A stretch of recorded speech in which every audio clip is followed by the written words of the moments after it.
you recall your 16th year. The horrid sound of helicopter gunships, the rumble of the tanks as they drew near. As the world went about its business, and I burned another tank of gasoline. Dow Jones lost a couple points that day while you were crying in the city of Janine.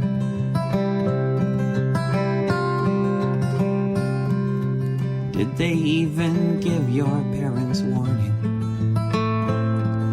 before they blew the windows out with shells? While you hid inside the high school basement, amidst the ringing of church bells, as you watched your teacher crumple by the doorway, and in England they were toasting to the Queen. You were so far from the thoughts of so many, huddled in the city of Janine. Were you thinking of the taunting of the soldiers, or of the shit they smeared upon the walls? Were you thinking of your cousin after torture, or Tel Aviv and its glittering shopping malls? When the fat men in their mansions say that you don't want peace, did you wonder what they mean? As you sat amidst the stench inside the darkness, in the shattered city of Janine.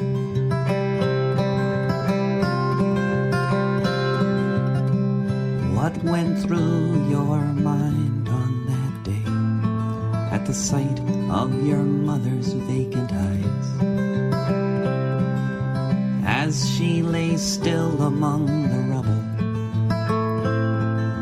beneath the blue Middle Eastern skies, as you stood upon this bulldozed building beside the settlements and their hills so green, as your tears gave way to grim determination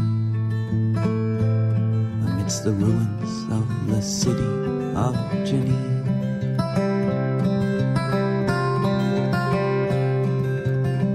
And why should anybody wonder, as you stepped on board the crowded bus across the green line, and you reached inside your jacket for the cord?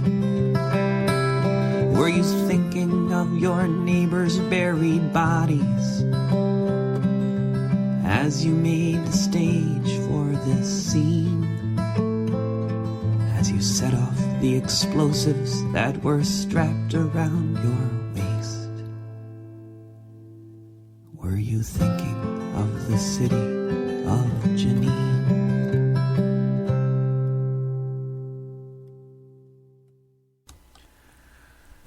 Hello, everybody out there. This is David Rovix, and this is April in History and Song. And that was a song commemorating the 12th anniversary on April 3rd, 2002, when the Israeli Defense Forces invaded the city of Jenin and destroyed much of the refugee camp and killed scores of people. And a lot of anniversaries I like that, although there are some good ones too, and positive things to remember now and then.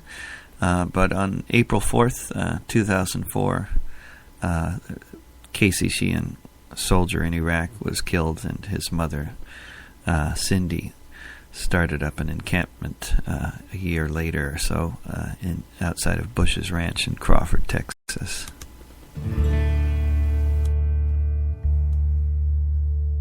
Casey was a good boy. He treated people well his mama loved him.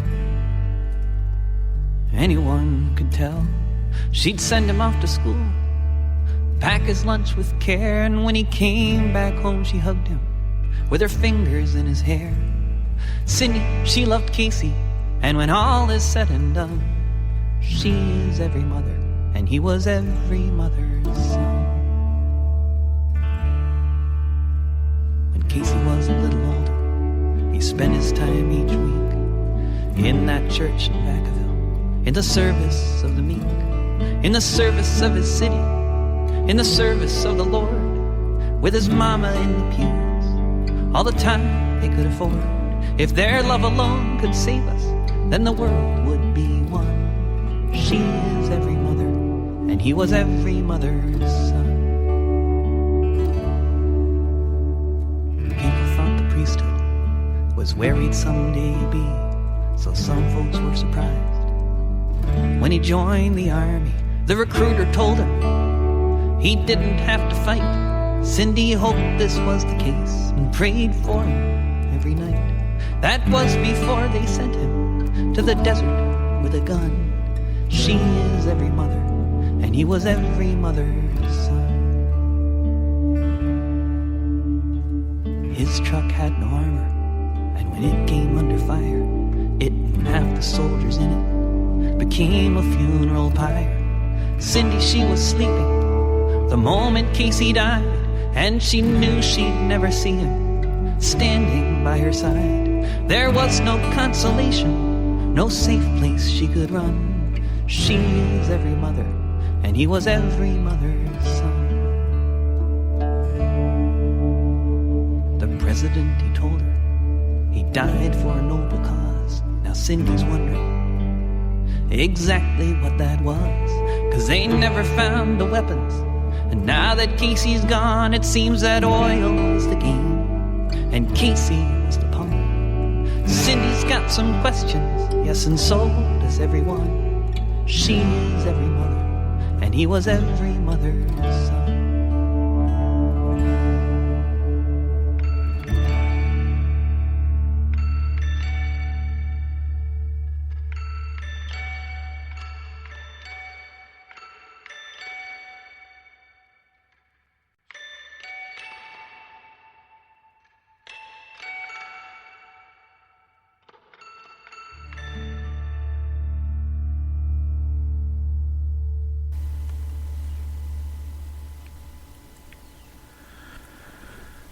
And then on April 9th, in 2003, after the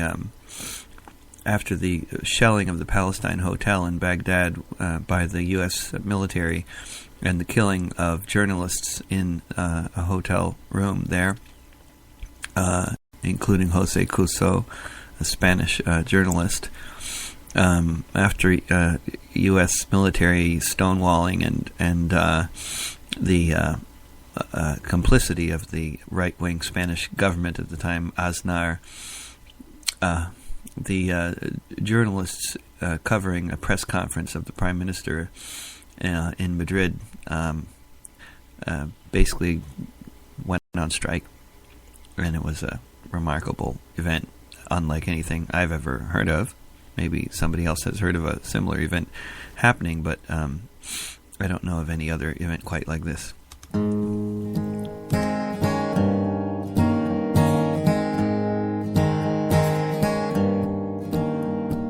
battle had been raging for how long it's hard to say.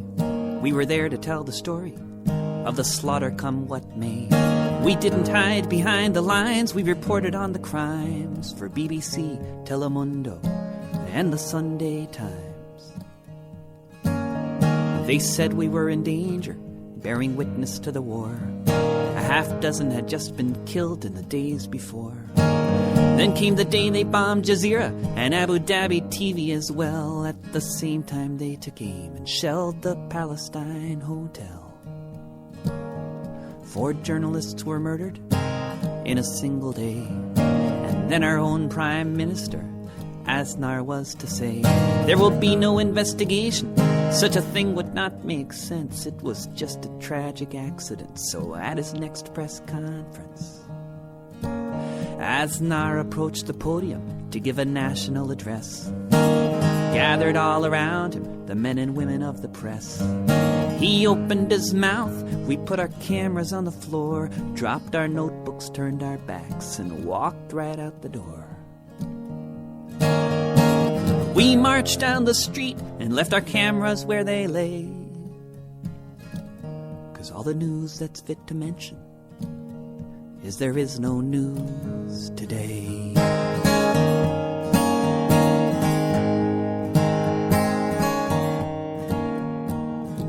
We were not embedded in your networked play-by-play. We were just reporters, reporting day by day. We were trying to do our jobs, bring the Baghdad street, whether it was victory, massacre, or defeat. And those 3 missiles told a story that's not hard to surmise.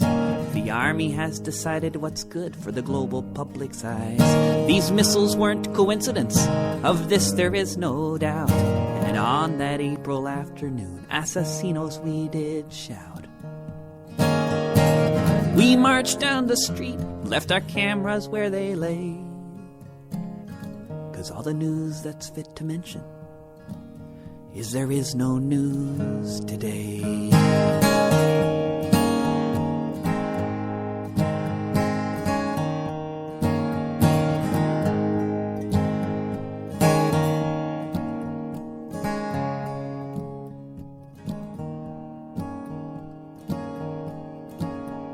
What happens to the message when the messenger is shelled?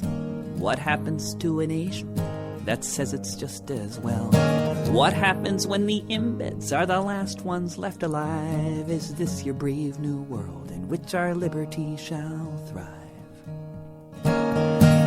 We marched down the street, left our cameras where they lay.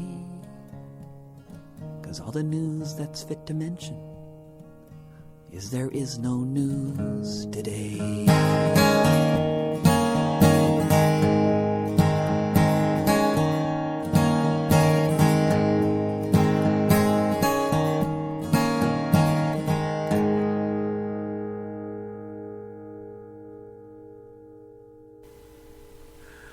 And on the same date, April 9th, 2010, in once again flagrant violation of international law, the Australian government suspended the processing of asylum applications for people from the war zones known as Sri Lanka and Afghanistan. My father's mother's parents came here on a boat. They came from a land of kings and queens, but on the wrong side of the moat. My father's parents came here on 1-2. They didn't want to leave Austria, but it was the thing for Jews to do. I don't know your story, but I'll bet it's more or less the same. What kind of war or famine was on when your family came before their ship arrived?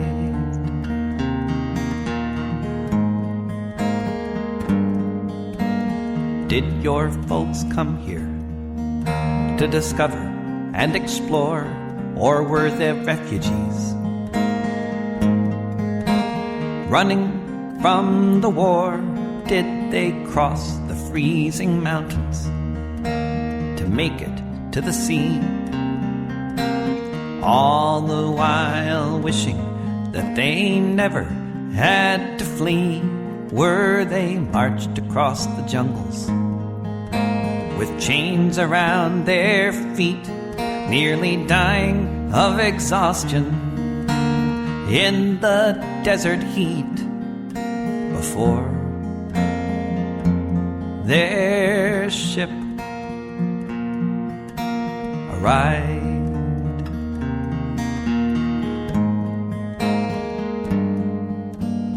Did they make a life here, or were they kidnapped and detained held for years in limbo as their optimism waned, were they turned down for asylum and told they shouldn't lie, then sent off to be tortured, sent back home to die? Did they get to move here, create their lives anew? Or are they held on Christmas Island, asking what on earth they can do before their ship arrived?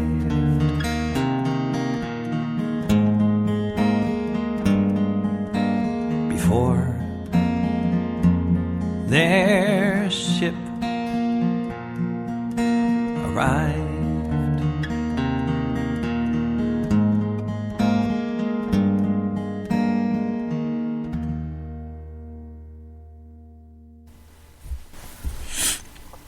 And April 10th is, in 1979, Rachel Corrie was born.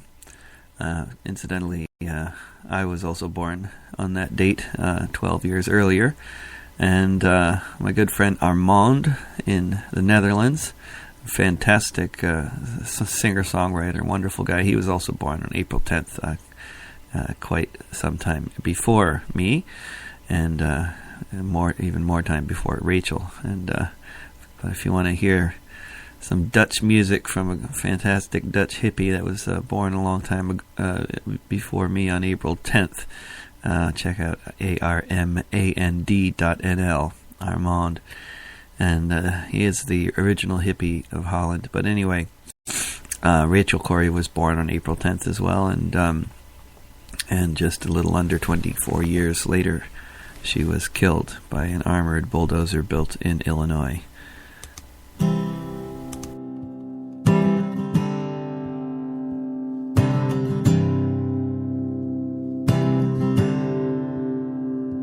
When she sat down in the dirt in front of your machine, a lovely woman dressed in red, you in military green. If you had met her in Jerusalem, you might have asked her on a date. But here you were in Gaza, rolling towards the gate. As your foot went to the floor, did you recall her eyes? Did her gaze remind you that you've become what you despise? As you rolled on towards this woman and ignored all shouts to stop, did you feel a shred of doubt as you watched her body drop? As your caterpillar tracks upon her body pressed with 60 tons of deadly force, crushed the bones within her chest, could you feel the contours of her face as you took her life away?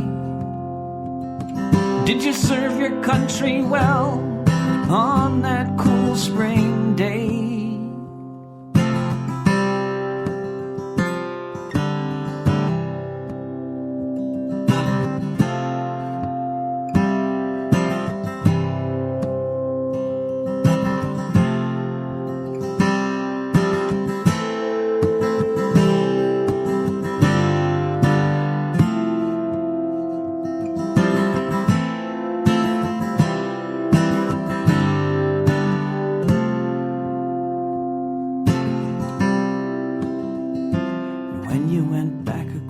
The green line back to the open shore. Was this just another day in a dirty war? When you looked out on the water, did you feel an empty void? Or was it just one more life you've taken, one more home destroyed, one more home destroyed?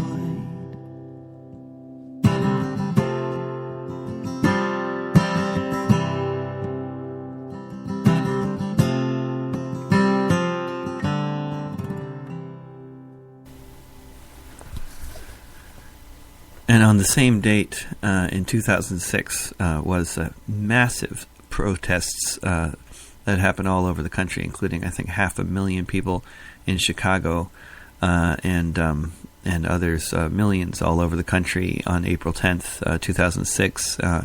These protests continued, some of the biggest protests ever in the history of the U.S., for the next several weeks, culminating in some more massive protests on May 1st. And it was an initiative of these protests led by much of the Latino and Chicano community in the United States, including lots of what you might think of as fairly mainstream radio journalists and DJs on all sorts of Spanish language music stations all over the country. It seemed like virtually the entire Latino Chicano community in the U.S. was united at that time against legislation being passed or proposed in the Congress that would basically criminalize being undocumented. And I was at a whole bunch of those protests, and it was an amazing little few weeks, which interestingly, if you talk to a lot of people about sort of the history of progressive movements over the past couple decades, people often will just don't mention those protests, and perhaps it was because they weren't there. If they weren't Latino, they probably weren't there. You could quite easily see who was there and who wasn't. But there were a couple hundred white folks at some of those protests.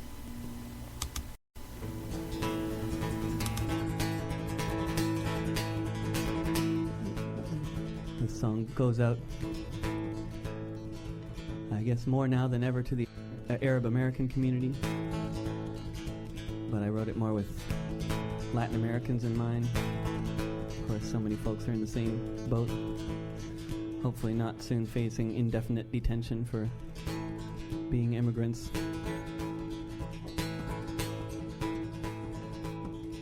The clouds gather in your forests, drift to my desert town. I think of far-off places as the rain is coming down. You're bent down in the fields, picking fruit there from the vine, and it ends up on my table as it moves on down the line. The moon shines brightly in the night sky. The river flows from south to north. With the changing of the seasons, the birds migrate back and forth. They say that you can't come here, not in the light of day. Somebody has got plans for you. Starve at home or hide away. Will we open up the borders, tear down the prison walls, declare that no one is illegal? Watch the giant as it falls. So much travels across these borders. So much is bought and sold. One way goes the gunships, the other comes the gold. Free trade is like a needle, drawing blood straight from your heart.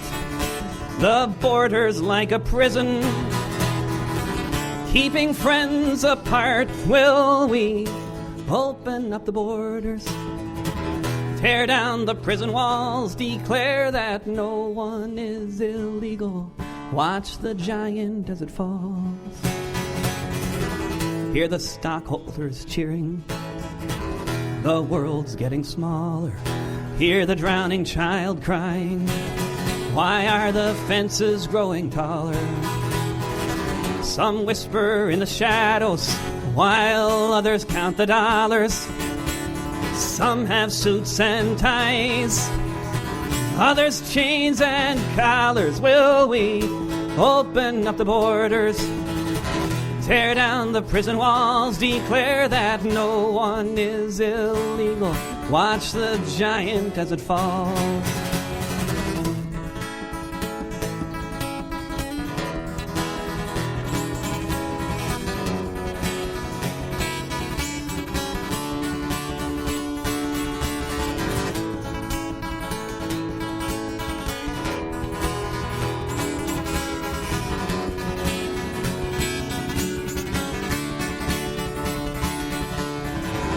these fortress walls come down. May we meet our sisters and our brothers, stand arm in arm there in the daylight, no longer fighting one another. Will we stand together, for therein lies our might? Will we understand these words? Workers of the world unite. Will we open up the borders, tear down the prison walls, declare that no one is illegal, watch the giant desert fall? Open up the borders, tear down the prison walls, declare that no one is illegal, watch the giant desert fall.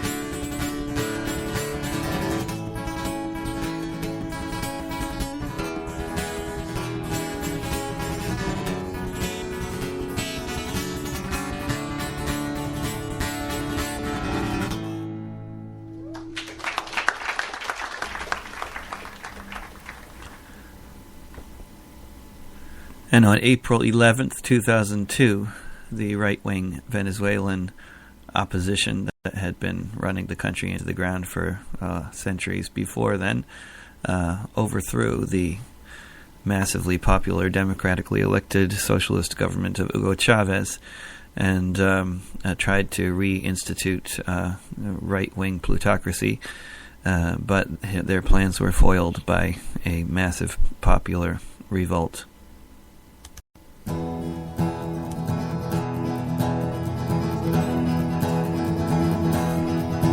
For the moment, the horizon is on fire, democracy rising, balanced on a wire, liberation.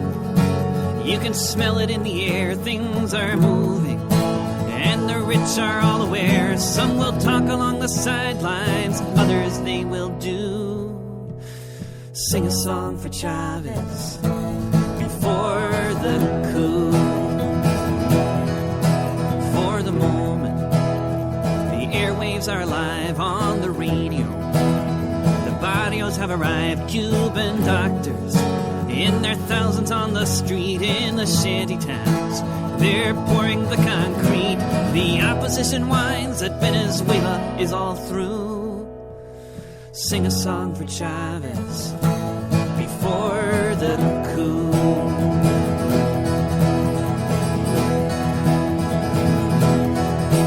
For the moment, folks are learning how to read the Constitution. Is the people's creed from their back pocket.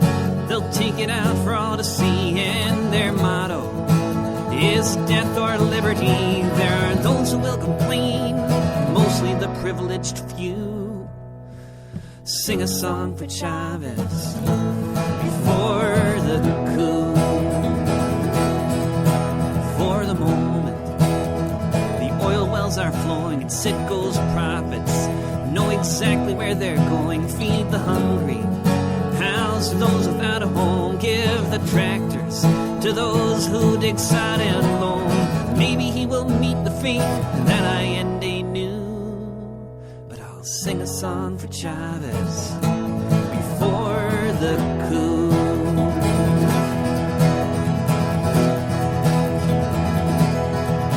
For the moment, the movement's on the rise, it's all happening right before our eyes. But turn on the TV and there's nothing they will say. If he's gone and we don't hear it, did it happen anyway?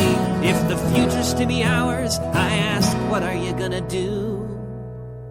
Sing a song for Chavez before the coup. Sing a song for Chavez before the coup. Sing a song for Chavez before the coup.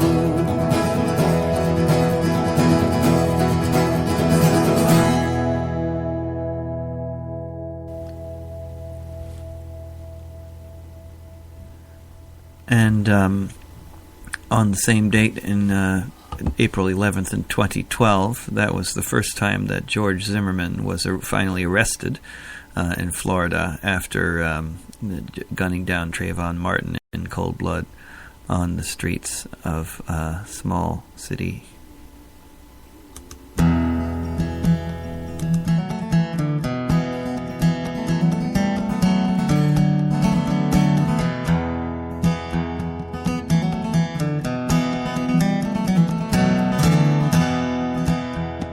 Boy went to visit his father out of town, where he had moved to an upscale neighborhood.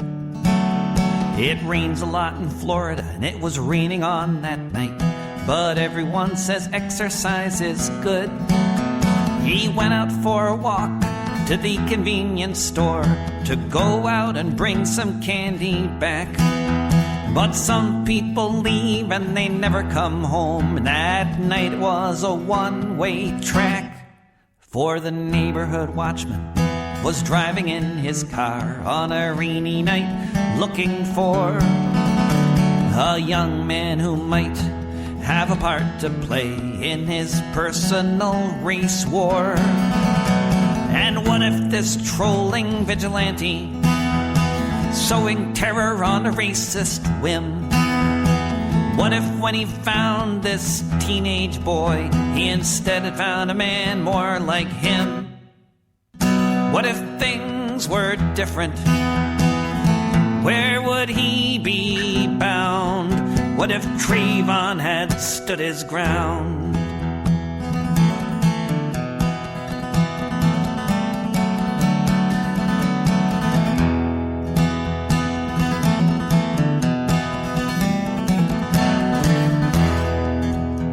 When Zimmerman approached in an unmarked vehicle, when the high school student ran, what if instead he had stood there in the rain with his Skittles and his Arizona can? What if, trying to avoid a conflict with this cracker who was evidently messed up in the head, Trayvon had said, "I feel like my life's in danger," and he had shot this vigilante dead? What if things were different? Where would he be bound? What if Trayvon had stood his ground?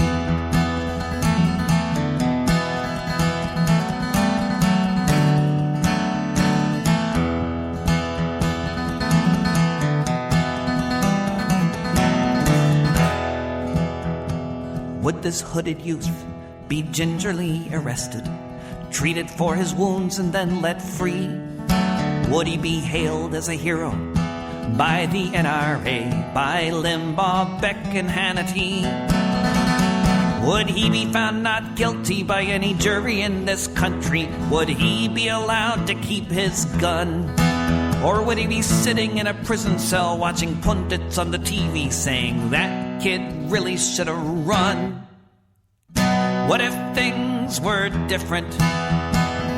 Where would he be bound? What if Trayvon had stood his ground?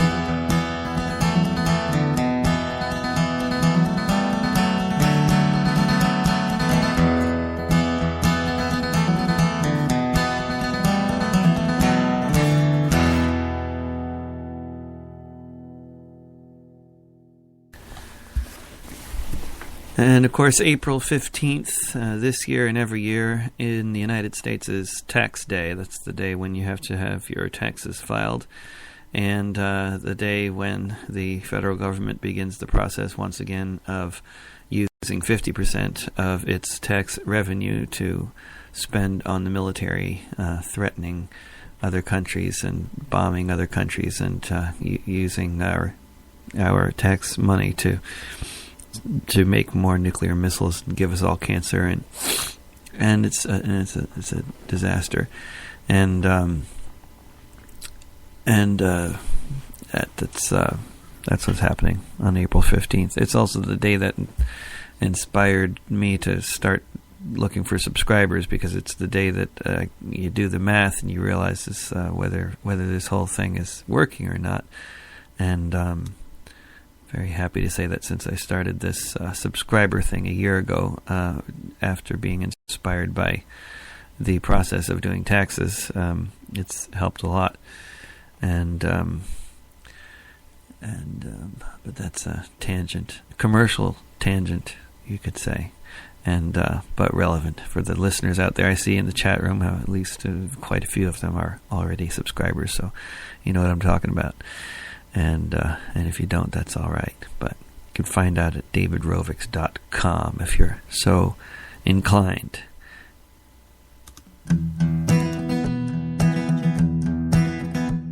500 or so rich men in the Congress are engaged in some most serious debate, along with a few thousand lobbyists. They will now decide the world's fate. They say we're running out of dough, and the people all must take another hit. Well, there are some things that I know, and what they're saying is, I'm not a mathematician, but one doesn't have to be too deft to see if 1% of us owns half the wealth. That leaves 99% to share what's left. And then if 60 cents on each tax dollar is buying bombs to blow the planet into bits, then I think we need to grab them by the collar and patiently explain to them that that's tax the rich, tax the rich. Close the loopholes so none of them can fudge it. Bring 'em home, bring 'em home, and eliminate the military budget. They say we cannot pay for health care, nor for decent schools to educate the kids. Sorry if you don't have shoes to wear, but this recession has just left us in the skids. They say we can't afford those windmills after all, so just stiffen up and show a little grit. And if climate change and poverty have gotten you down, just sing, oh say, can you see? Tax the rich, tax the rich. Close the loopholes so none of them can fudge it. Bring 'em home, bring 'em home, and eliminate the military budget. They say we've gotta fight those terrorists. They say we've got to send our kids to war. Just ignore that corporation behind the flag and don't ask us what the hell they're fighting for. I hear GE is subsidized, leaving us fools to pay for it. They shirk their duties while we downsize. I know what that's called. Tax the rich, tax the rich. Close the loopholes so none of them can fudge it. Bring 'em home, bring 'em home, and eliminate the military budget. Tax the rich, tax the rich. Close the loopholes so none of them can fudge it. Bring 'em home, bring 'em home, and eliminate the military budget.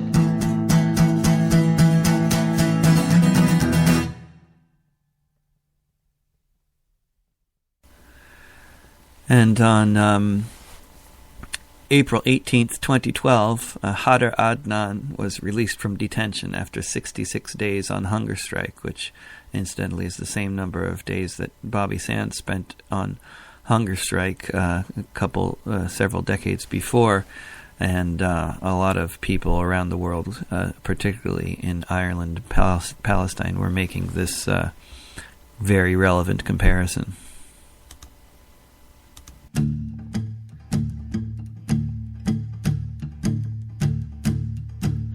Khader Adnan grew up near Jenin City. You could say he was a product of his time. Ever since he was a kid, he'd get arrested, though he was never charged with any crime. Spending half his life in prison, a life lived like so many of his friends. Arbitrary and indefinite detention, never knowing if your jail time would end. Khader Adnan was arrested last December. Again, he wasn't told the reason why. He was shackled, he was beaten, he was tortured, there beneath the Middle Eastern sky. Perhaps there was a moment when he realized that right then with his body he'd say no. But from then on he refused to eat another meal, like in Belfast not many years ago.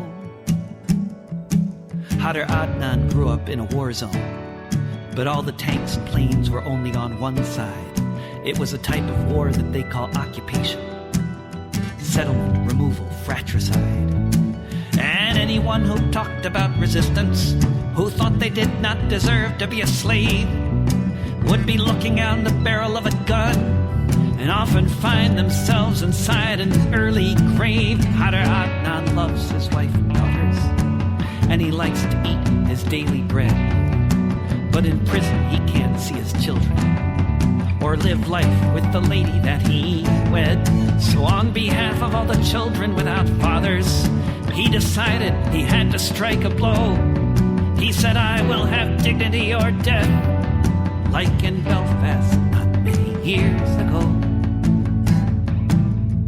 Each time Khader Adnan was arrested, in prison he would learn a little more. And soon he became the teacher. And he'd talk about the times that came before.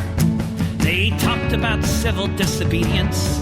They talked about the ballot and the gun. They talked about the occupied 6 counties and the H blocks in 1981. Khader Adnan talked of perseverance and how someday their people might be free. How someday they might hear their children laughing, unafraid how someday things could be. Then at 3:30 on one morning, the soldiers came, their rifles pointed low, and they took Khader Adnan from his family, like in Belfast not many years ago. They say Khader Adnan is a terrorist, just like they said of Bobby Sands, because he dares speak out against injustice, because he dares to make a stand, because he dares believe that he is human and he does not deserve to live this way, because he dares to consider an alternative, because he dares imagine a new day. Khader Adnan lost his liberty before he was born. To fight for life, it's death he must embrace. But just like others come before him, there are others waiting to take his place. And even the great powers can lose interest in supporting such a vicious status quo, because you can't break a man who won't be broken, like in Belfast not many years ago.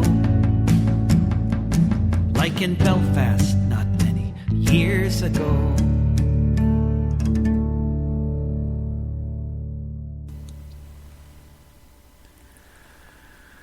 And April 19th, 1943 was the beginning of the Warsaw Ghetto Uprising.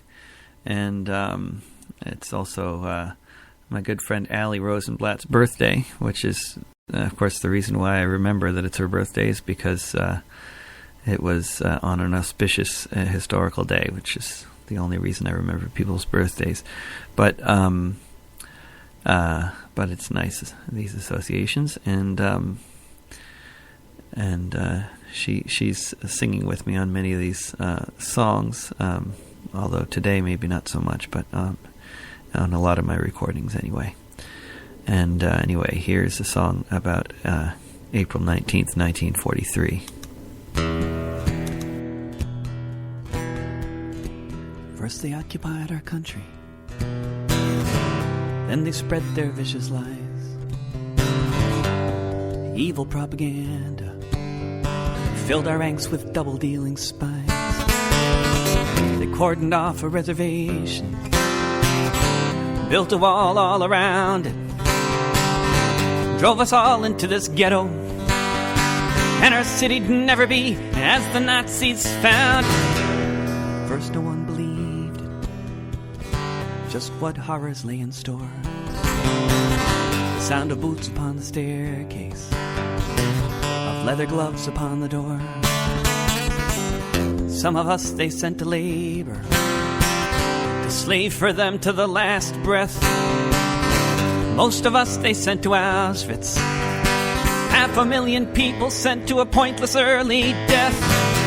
There were those of us who worked with them, a desperate effort to survive,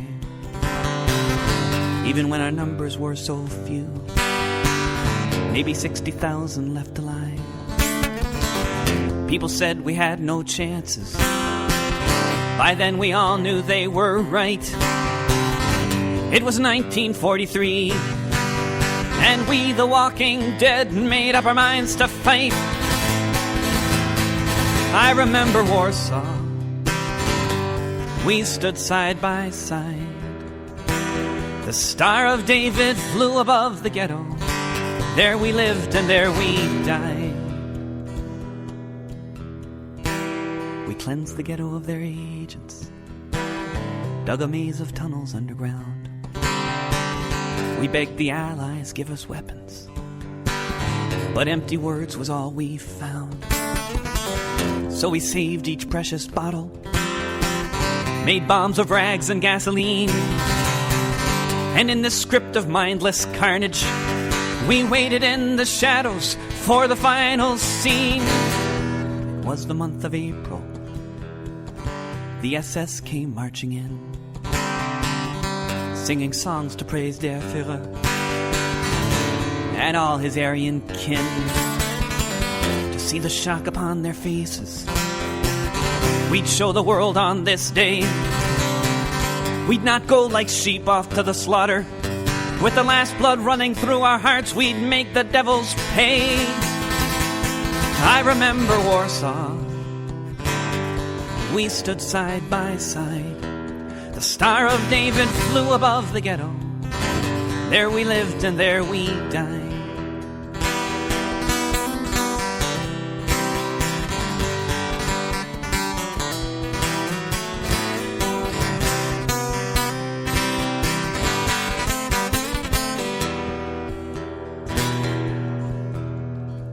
We had taken our positions, each escape route planned. We rained down Molotovs upon them, with each retreat another stand. Yes, we killed the Nazi bastards. They lay dying by the score. We made each scarce bullet count, and as the demons ran, we killed some more.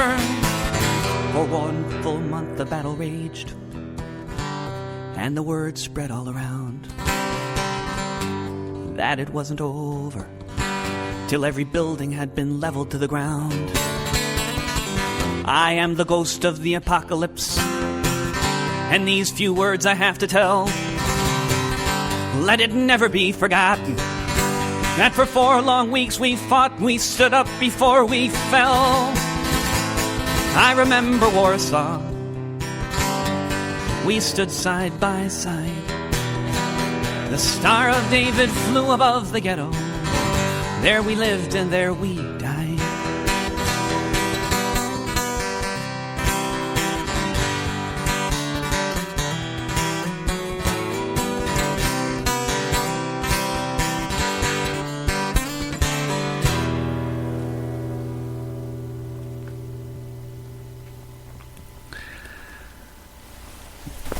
Apparently, I actually just got an email a couple weeks ago from somebody at a Jewish temple in Lexington, Massachusetts, and on their annual commemoration day for the Holocaust, the chorus sings all sorts of different songs related to that period and to the struggle for survival, and they did a version of that song, which apparently went down well, although I'd love to hear the choral version of the song.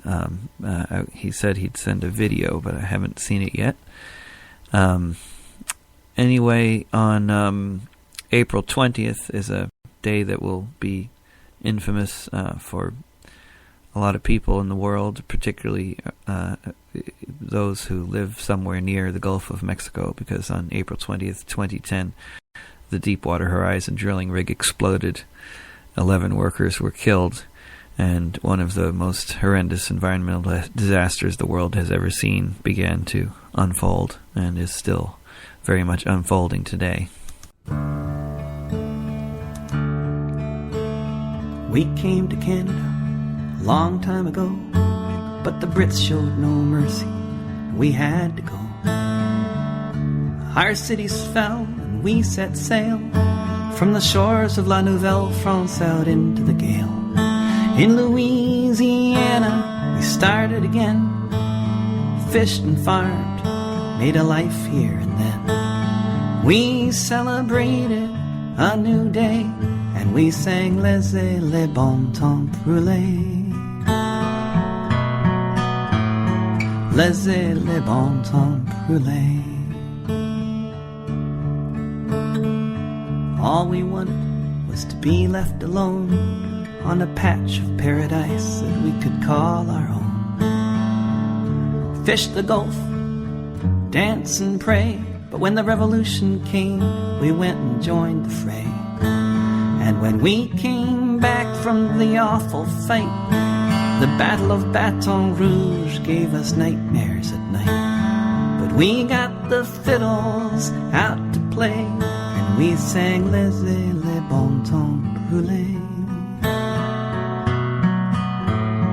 Laissez les bon temps brûler. We fished the seas, and when we came back, it was time for fado and all the crawfish you could pack.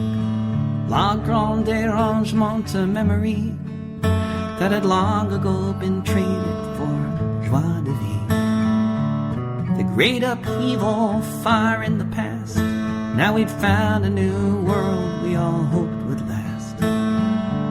Cajun music there by the bay, laissez les bon temps brûler. Laissez les bon temps brûler. When the oil companies began to drill, we did our best to get along. We kept fishing still. It was hard, but we persevered. Brought our catch to market like we'd done for 200 years. Some went to Texas to work the oil, but most of us stayed here on this Cajun soil. We'd work the Gulf, come home and say, laissez les bon temps brûler. Laissez les bon temps brûler. We survived Katrina and so much more, but when the oil started gushing out on the ocean floor, I guess it's time to say goodbye. There's no life here for a fisherman when all the fish do is die. Maybe California is where I'll land. Heard there's still fish there beyond the golden sand. But I can only cry to hear some fool say, laissez les bon temps brûler. Laissez les bon temps brûler. Laissez les bon temps brûler.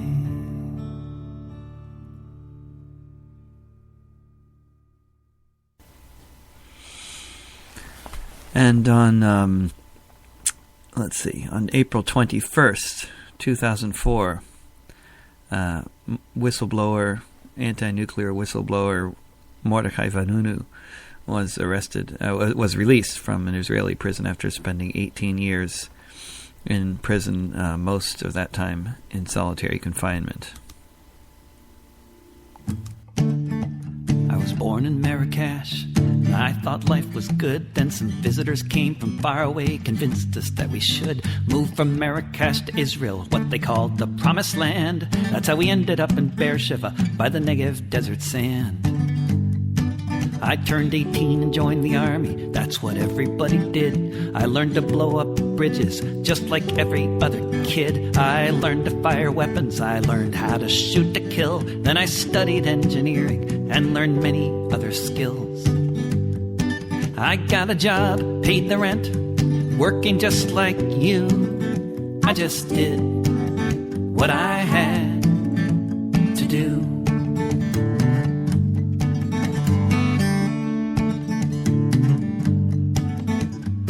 As the years went by, I learned many things, and I wondered what to do with the burden knowledge brings. I learned about the massacres committed in my name. After Sabra and Shatila, life could never be the same. But I got up every morning, worked till the day was through, and I did what I had to do.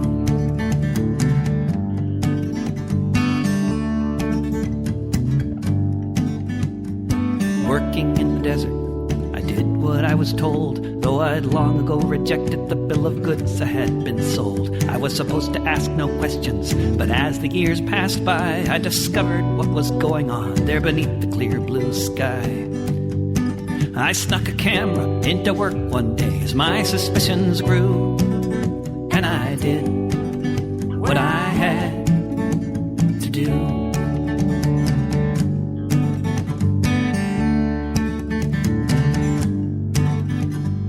Once I left the country, I could no longer sit on the fence. I met with a reporter and displayed the evidence of the secret nuclear arsenal which I had helped to make. I had to blow the whistle for humanity's sake. The world simply had to find out the things my commanders knew. So I did what I had to do.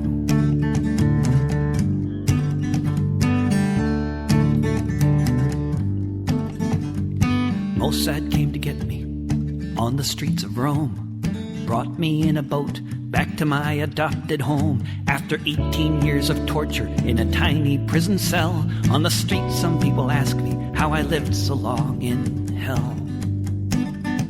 Each morning when I woke up, I remembered it was true that I did what I had to do. I did what I had to do.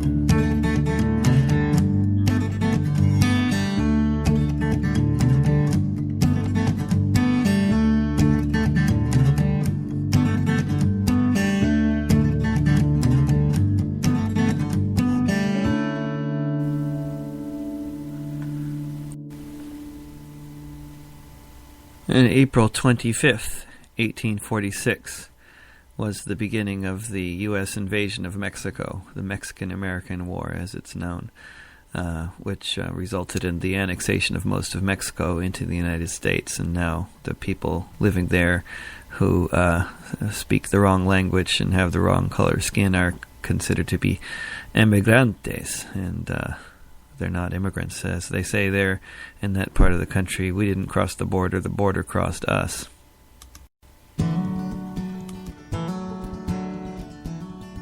My name is John Riley. I'll have your ear only a while. I left my dear home in Ireland. It was death, starvation, or exile. When I got to America, it was my duty to go enter the army and slog across Texas to join in the war against Mexico. And it was there in the pueblos and hillsides that I saw the mistake I had made. Part of a conquering army with the morals of a bayonet blade. And there amidst all these poor dying Catholics, screaming children, the burning stench of it all, myself and 200 Irishmen decided to rise to the call. From Dublin City to San Diego, we witnessed freedom denied. So we formed the St. Patrick Battalion, and we fought on the Mexican side. We formed the St. Patrick Battalion, and we fought on the Mexican side. We got about at least a quarter of a battalion right here, so you can sing along. They marched beneath the green flag of St. Patrick, emblazed with Erin gold brow, bright with the harp and the shamrock, and Libertad Paris Publica. Just 50 years after Wolftone, 5,000 miles away, the Yanks called us a legion of strangers, and they can talk as they may. But from Dublin City to San Diego, we witnessed freedom denied. So we formed the St. Patrick Battalion, and we fought on the Mexican side. What'd we do?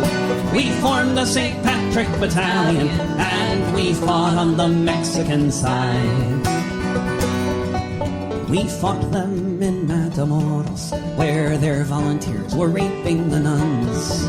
In Monterrey and Cerro Gordo, we fought on as Ireland's sons.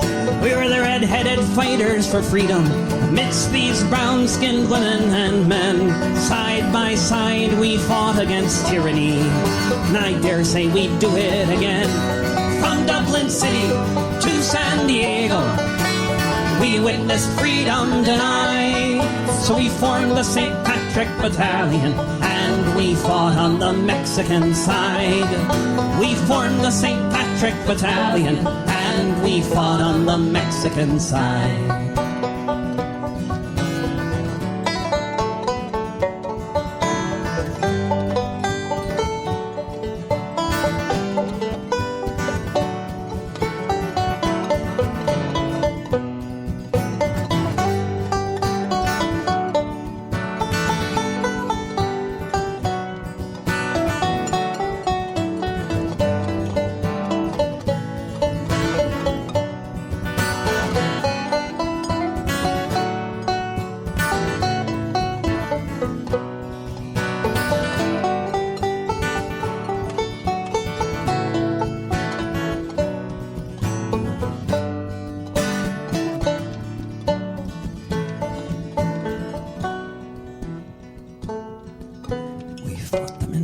Major battles.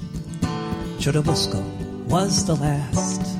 Overwhelmed by the cannons from Boston, we fell after each mortar blast. Most of us died on that hillside at the service of the Mexican state.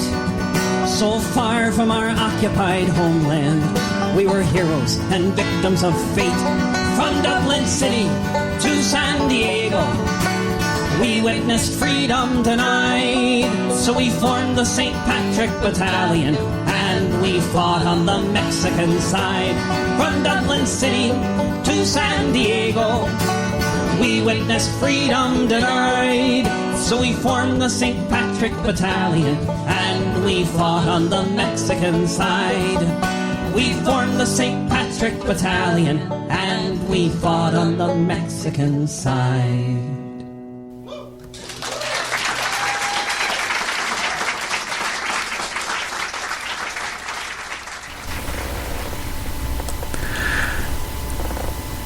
And on April 26, 1937, was a day remembered by many as because of the bombing by the Nazi Air Force of the city of Guernica in the Basque Country, a few months into the Spanish Civil War.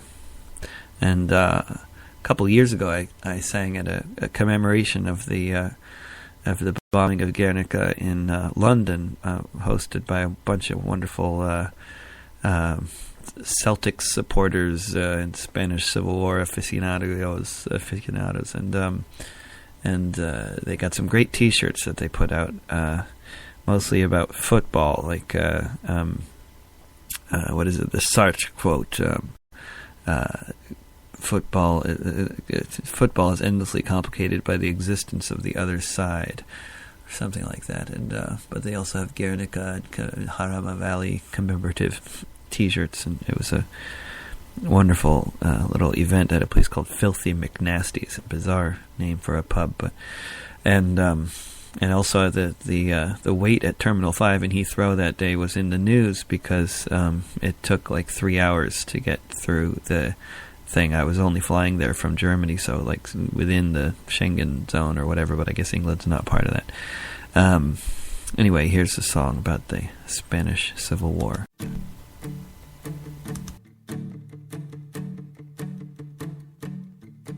They were old when I was young.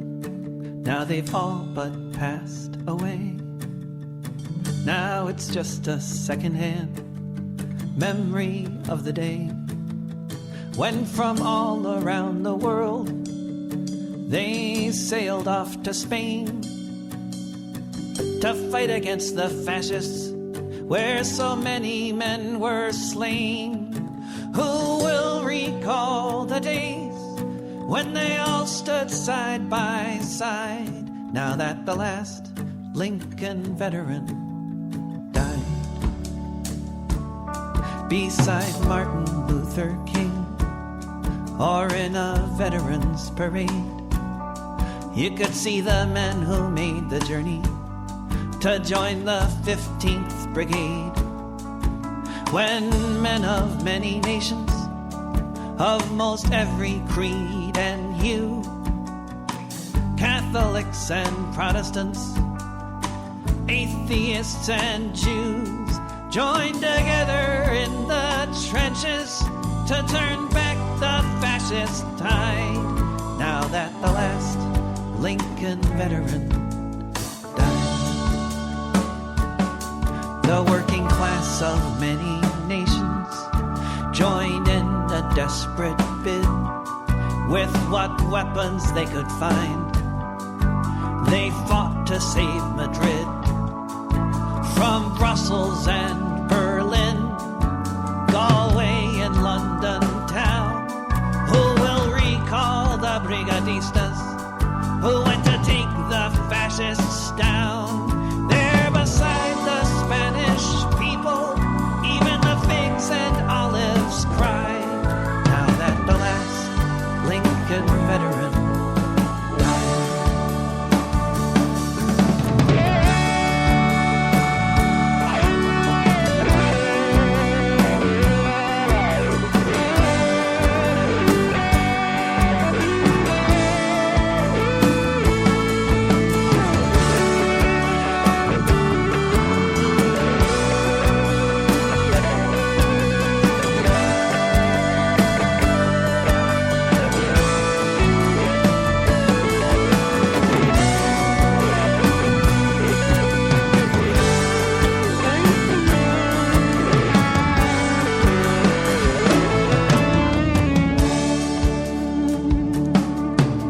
Republic had the people, but the fascists had the tanks. But Il Duce and F deserve only some of Franco's thanks, 'cause the fuel to move the armor came from the USA, and the men that they gunned down were from New York and Frisco Bay. Uncle Sam claimed he was neutral. Who will remember how he lied, now that the last Lincoln veteran died? They say people get conservative the older that they age.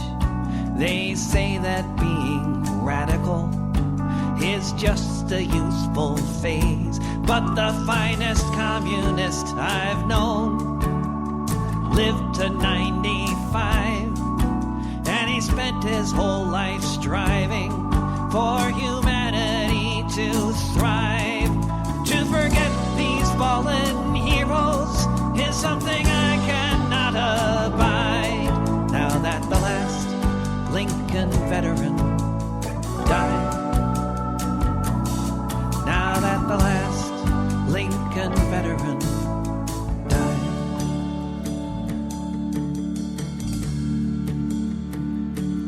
There's a valley in Spain called Jarama. It's a place that we all know so well. It was there that we gave of our manhood, where so many of our brave comrades fell.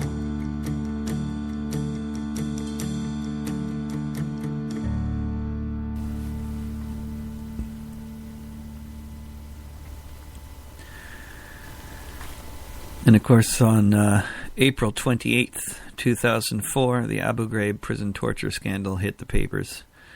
And it was just astonishing the other day listening to President Obama talking about the war in Iraq and how it was somehow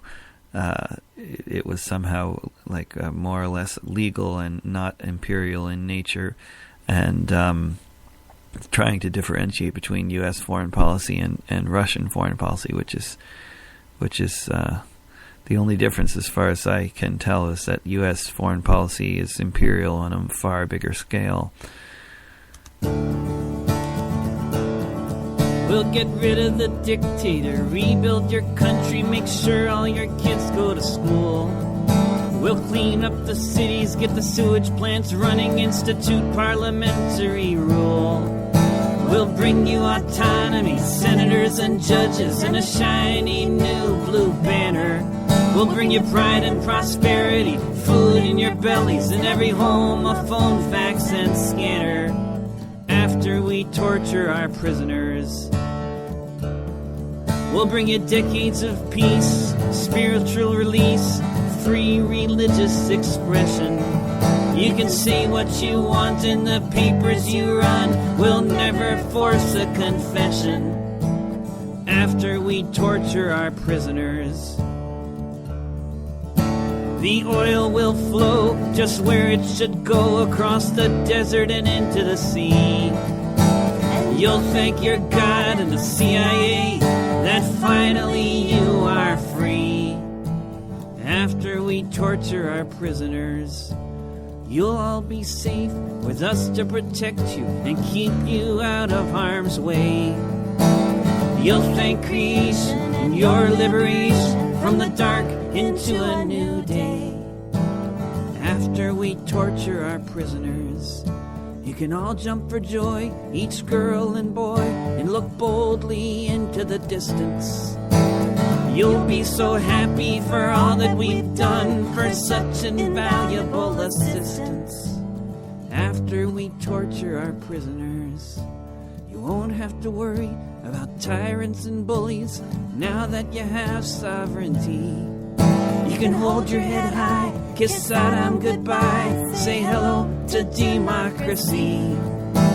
After we torture our prisoners, after we torture our prisoners. And then, of course, the year, it was just about a year earlier, on April 29th, 2003, when 13 unarmed demonstrators were gunned down by U.S. troops in the city of Fallujah after someone threw a stone. And this was one of the events that set off the Fallujah uprising, which ended up with the destruction of, I believe, 80% of the buildings that used to be standing in the city.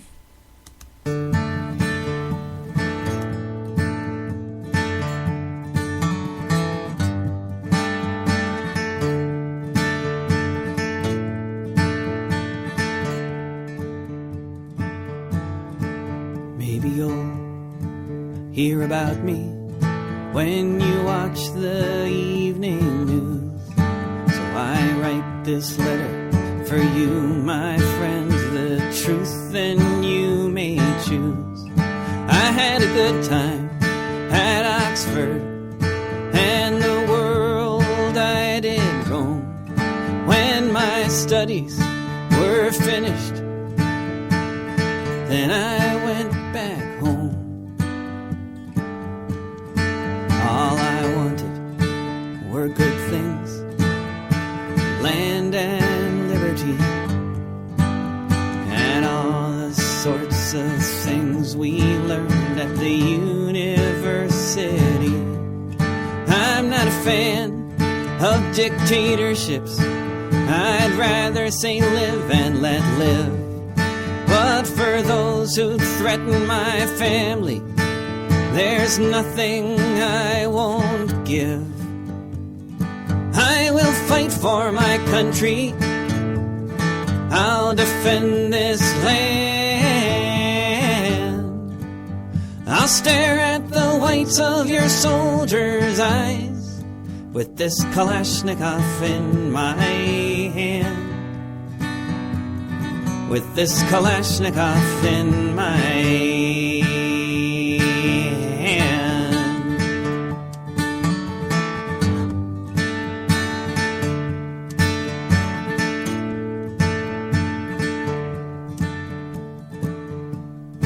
When you break down the doors of my neighbors, when you say that might makes right, when you say you're looking for terrorists in their bedrooms late at night, when you torture my brother at gunpoint, on his head a canvas sack, all I can say to you, soldier, is you'd best watch your back. I will fight for my country. I'll defend this land. I'll stare at the whites of your soldiers' eyes with this Kalashnikov in my hand. With this Kalashnikov in my hand. Yeah. See, I'ma fight for my country, though I hate the war, but I deplore even more when they take me for. Think about where you live, how you typically be when the bombs start falling in the middle of the street. It ain't difficult to see what side to choose. With all the lies they use, can't hide the truth. White lies from these white guys in the White House. Might as well wear white sheets while they wipe out. I mean, white out all opposition and bomb call the people into submission. He's got a Bible, he's down with Jesus Christ. He likes blacks, just ask Mona Lisa Rice. It's all evil lies in a weak disguise. See the signs, read in between the lines. You wanna save America? I'll bring you support. Arrest the president and bring him to court. Charge him and his puppeters of war crimes. Assault, pay your reparations of all kinds. You think what I'm telling you to do is extreme, but if you live in Fallujah, it'd be a beautiful dream. So I hold my tears and my hopes and fears when you bomb our country and attack our town. Don't be surprised when the whole world cheers to see another Black Hawk down, motherfucker. When you come with your tanks on our city streets and you say these streets are yours, when you say you'll rebuild us with bombers and oil tankers on our shores, when you've gunned down my child in Fallujah, you needn't wonder why. I look at you through the blades of your copter and say it's a good day to die. I will fight for my country. I'll defend this land. I'll stare at the whites of your soldiers' eyes with this Kalashnikov in my hand. With this Kalashnikov in my hand.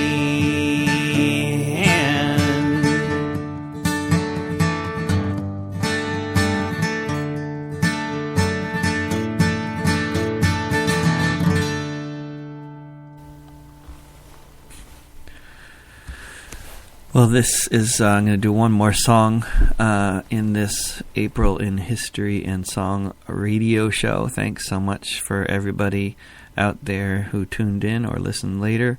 And if you're listening in real time here at the end of March 2014, I'm just about to leave for Europe in 2 days, where I'll be for 2 months. So I hope to see some of you Europeans over there. And I'm also beginning the process of booking a fall tour of the U.S. and Canada. If anybody out there in the U.S. and or Canada might be interested in organizing a show of some kind, then send me an email and let's talk about it. I'd love to hear from you. I survive by the goodness of people out there in the world who feel inclined to organize shows and to subscribe to me, and there's your second commercial announcement for the show. And April 30th, 2008. Plowshares activists did $1 million worth of damage to a CIA spy base in the town of Waihopai, Aotearoa. And I met a whole bunch of those folks who destroyed that the bubble around the CIA spy base, and a bunch of wonderful folks. Also, some very funny stories from that particular Plowshares action, and involving basically a cherry picker they rented, which got stuck in the mud, so they couldn't scale the fence with that thing. So they had to try to cut the fence, which was an electric fence, and the priest cut the fence after praying for not getting electrocuted, and apparently it worked, because it was either the fence was not on, or the rubber shielding on his metal clippers protected him. But in any case, or the prayer, of course. In any case, they got through the fence and popped the bubble while the guard was sleeping with a female visitor, it seemed, and they did a lot of damage to the thing, and got waited around to get arrested, and then eventually were found not guilty, because it was found out by that particular jury that under international law, New Zealand should not be cooperating in CIA spying, which was resulting in the deaths of innocents, and therefore meant that New Zealand was taking part in a conflict which had not been authorized by their government. So it was found that attacking the CIA spy base was only about enforcing the law rather than breaking the law, which was the same kind of judgment that happened on several other occasions in Ireland and England, after Plowshares activists have done that kind of thing, although they are always found guilty in this country, from which I am broadcasting in the city of Portland, Oregon. So I will leave off now with a song about another Plowshares action that took place in Australia last summer, or actually in 2011, but the trial was last summer. And thanks again for listening, everybody out there, and hope to see you on the road and in the streets. Come on, fire! Hey, Roger. Keep shooting. Keep shooting.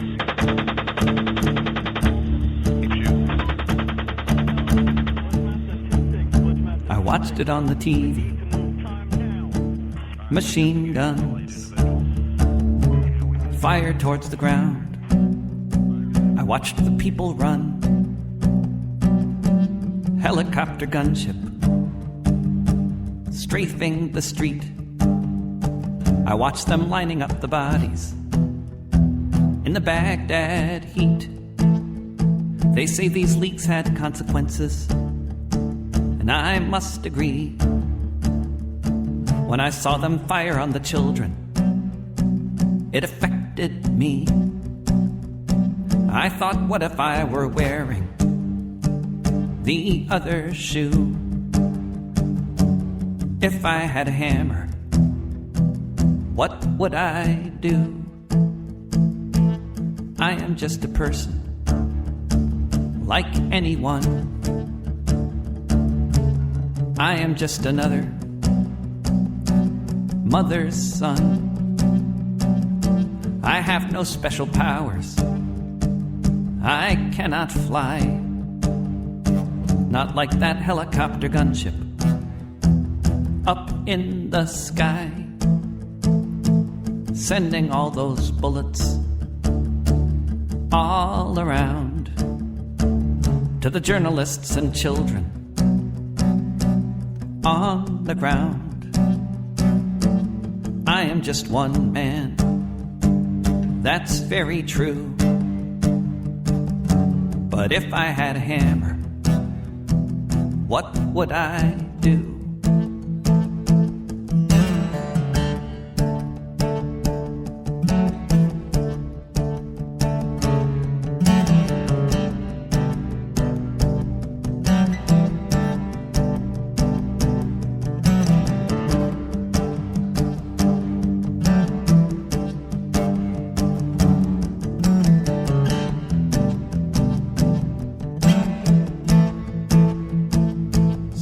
Sometimes I try to wonder, why should I care?